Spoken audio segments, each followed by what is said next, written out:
Splatoon is a series that is destined to fall off. There's been 3 of these now, and every time the mainstream Nintendo fans love it for a week before it gets relegated back to its audience of sweaty hardcores and horny weirdos. Turns out, when you cultivate an audience of casual gamers who love their single-player adventures, the multiplayer live service shooter that consistently launches half-baked with updates filling out the experience later isn't going to appear as strong. And I weigh that last point particularly poignantly because while people harp on Nintendo's finish-it-later approach when it comes to the Mario sports titles or Kirby, I have yet to see a lot of people throw this same energy to the series that started and popularized this trend within the Nintendo ecosystem. Combine that lack of content with a frankly asinine grind to unlock what content is there for use in multiplayer, and you have what I like to call the Splatoon effect. Everyone loves the core gameplay and everyone hops on at launch. Then slowly but surely, people begin dropping off. 4 hours deep into a ranked session, forced into playing a fish basketball game mode you hate, and it hits you. Oh yeah, this is what Splatoon is actually like. The warm, fuzzy nostalgia you have for playing Turf Wars during the Wii U Splatfest, that feeling only comes once every couple months. The rest of your time with Splatoon is spending literal days to unlock all the guns and trying to min-max one of the most user-unfriendly equipment perk systems to ever grace gaming. But let's be clear here for a moment, because despite what the opening of this video may lead you to believe, I do like Splatoon. While the expected user base of a more casual-friendly device like the Nintendo Switch may not overlap much with the intended audience of a hardcore shooter like Splatoon, I am in that overlap. Splatoon's run-and-gun, paint-based gameplay is so unbelievably solid that you almost don't mind how grating it is to only play on the same 2 maps in the same game mode for 2 hours straight. And that word right there is my key problem with Splatoon 3. It's grating. The core is near flawless, but it's surrounded in an environment that just doesn't respect the player's time. The online ecosystem that Splatoon requires to most efficiently engage with its mechanics is just not built for the lone man. Which is exactly why single-player Splatoon is so interesting. Splatoon's single-player ventures are consistently pretty good. They're often flawed but inoffensive, strong in concept but lacking in execution. That is, until the series peaked with Octo Expansion, Splatoon 2's DLC package that really proved that this multiplayer shooter did in fact have great single-player bones after the first 2 games really failed to make an outstanding impression in that regard. Octo Expansion has been near universally praised by both critics and fans alike, and it's not exactly hard to see why. Pivoting the larger, more sprawling levels to smaller, more gimmicky singular objectives made this experience something brand new in the Splatoon sphere.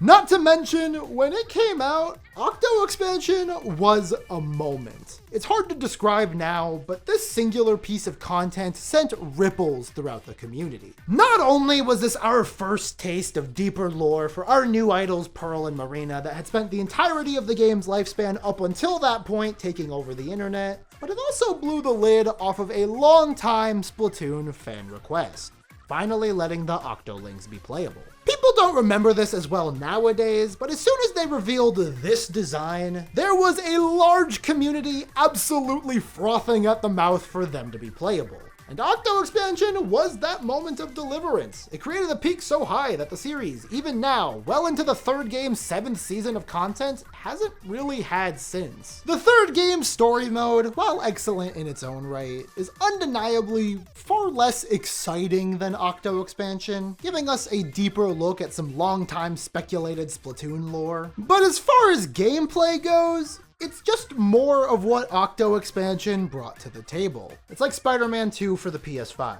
It's good, I like Spider-Man, I like Splatoon, but when you're fed the same meal twice, even if it's really good, there's always gonna be a part of you that's gonna want something more, something different. And luckily for us, something different turned out to be right on the horizon. That's right, 5 minutes into this video and we're finally getting to the main point. That's gotta be a new record. Splatoon 3's side order starts with your protagonist Octoling being digitized into a monochromatic world resembling the second game's hub, where we encounter Pearl as a drone. She tells us that Marina is trapped at the top of this large tower and we need to go rescue her. And from here, it's a standard roguelike setup. Each floor on the tower has some form of challenge to beat, and upon entry to each floor, you can choose a power-up of some kind. With each of these challenges being somewhat randomized between layouts and challenges, and your Octoling fighting through each of them and powering up in order to fight a corrupted boss Marina at the very top. And if you die, you restart at the very bottom of the tower, with none of your power-ups and none of your progress saved. And I'd forgive you for hearing this and thinking that this is it, this is the pitch for the entire DLC, but actually, about 10 minutes in when you beat the first 10 floors and defeat Marina, the expansion opens up and starts for real. When Marina comes to, she reveals that all of this that we are currently experiencing is actually just a digital universe she created, with a mysterious being known only as Order keeping all of their consciousnesses held inside. That's why Pearl's a drone, by the way. The universe is fake, and so she can just kind of do that. This Order guy lies at the actual top of the tower, even higher than where we thought Marina was. So once again, the mission is to climb the tower, now boasting 30 floors, power up, and defeat them. Except now, Marina can hack into the system and provide permanent run-spanning upgrades with currency earned in the tower.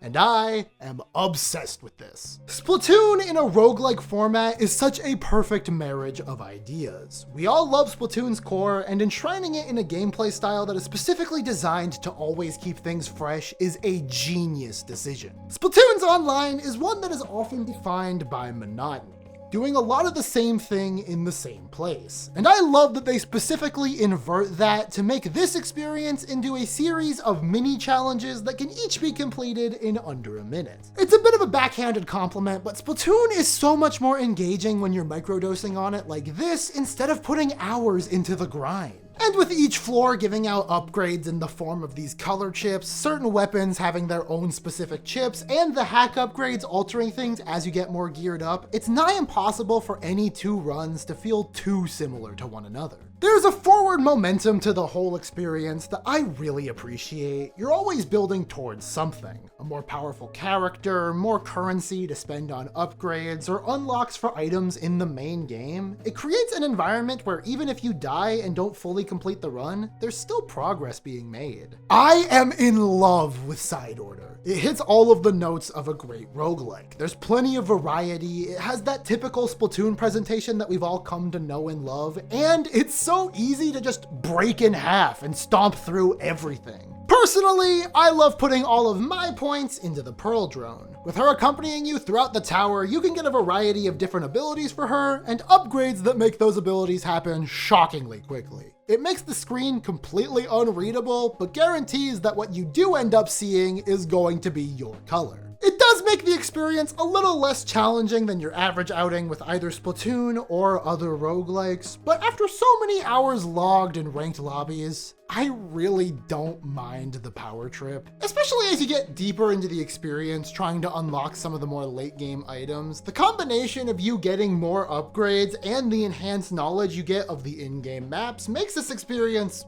trivial at times. Helping that is the fact that there's not too many different challenges. I got pretty accustomed with most of the floor layouts and objectives by the end of my time, but honestly, in combination with everything else, it's hardly an issue. I could not put this shit down. The fatigue that typically washes over me after an hour or so of Splatoon gameplay never came to pass in my time with Side Order, which proved to me that yes, in fact, I do actually like this game, I just don't like how it's presented to me most of the time. I said it at the beginning of this video and I will say it again. Splatoon 3 has so many turnoffs that make it hard to be really invested in the online ecosystem. The map rotation, the reliance on teammates, the slow content drip, these are problems. They're easily ignorable problems, but when shifted into Side Order, an environment that has all of the strengths and none of the weaknesses of Splatoon's core gameplay, and I no longer have to ignore those problems, the conversation shifts. I don't have to worry about letting down my squad mates when I'm clearly underperforming. I don't have to worry about not having enough money to purchase the latest meta weapon. And most importantly, I can get a perk that gives my guns homing shots so I don't have to pretend that I like using gyro controls. It lets me experience this game that I really like in a format that doesn't actively irritate me.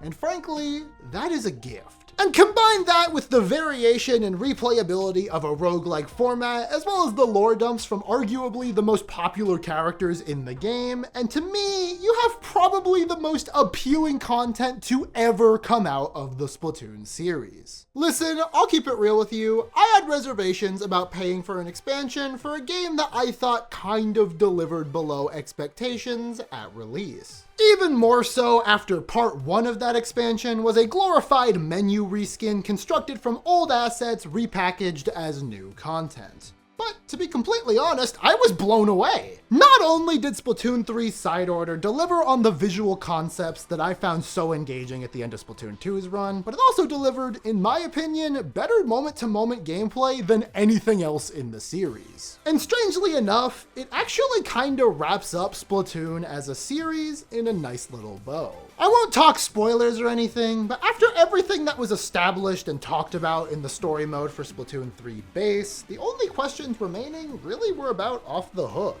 and this gives them an ending. After 3 games of continuously building off of one core, it kind of feels like this was the ending of an era. I'd be willing to bet that whatever comes after this in the Splatoon lexicon is probably going to be pretty different from what came before. But if Side Order taught me anything, it's that Splatoon flourishes when it tries new things. So much so that I would be more than okay with them spinning this concept into its own full-fledged title down the line. In fact, I would be more than okay with that. I want that, give me that. Wherever Splatoon heads from here, be it through some form of spin-off like I mentioned earlier, or a Splatoon 4 launching on the Nintendo Switch 2 in Q3 2025, I'm pretty excited. While I came into this expansion questioning if I ever even liked playing Splatoon in the first place, Side Order reinvigorated a long dormant hunger for the series. A hunger that will almost assuredly go unfulfilled as long as Clam Blitz is a game mode. Because God knows the second I have to touch that one more time is the second I learn to hate Splatoon all over again. See ya! Let's spread our wings now.